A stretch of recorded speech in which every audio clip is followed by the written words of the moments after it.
take us back to 1994. What was it? Baseball lockout. A year after the famous Wayne Gretzky high stick. Tell us about your first bet. Wow, take us through that. Your sports history is impeccable too. By the way, I guess I just proved I'm the oldest. I'm the oldest, Ed.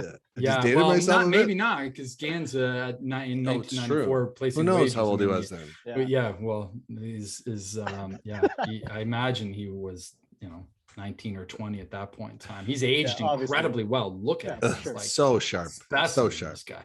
All right. So take us back to that first wager you've ever made. So my first wager, as you guys said, it was 1994, and it was through Proline. And it was basically my dad, myself, and my brother, who basically put down a parlay on basketball.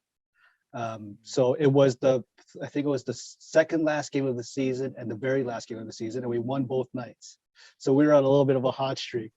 But then, as you guys remember, I'm not sure if you guys do remember, but when the Raptors were introduced in 1995, they took away all basketball betting. Yeah, I do. Yeah. So basketball betting never came back until 2010 on Proline. So essentially, we couldn't bet until. Why did they take basketball betting away? Because the NBA and the league stopped. You can't have.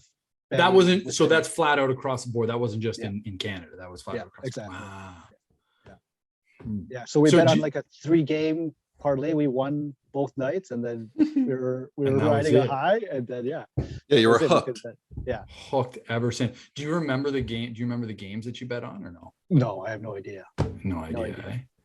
That's all it took, was just that little nugget. You see that? Daddy introduced you to something very valuable in your life. That's right.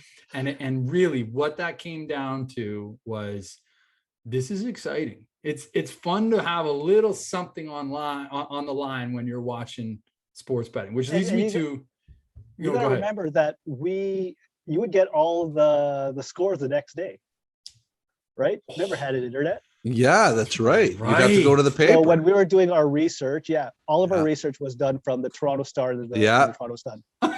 That's right. Amazing.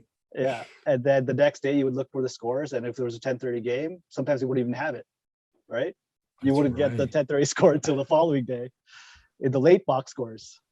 So, it's true. I couldn't even stay up late to watch TV then, because without the TV would end. Do you remember the day would end and it would go to that the Canadian national anthem? Do you not remember that? And the guy rolling in the logs? I don't remember that. Oh yeah. He's rolling the logs. It's the national anthem, and then the TV those lines. It was the guy rolling the logs. Yeah.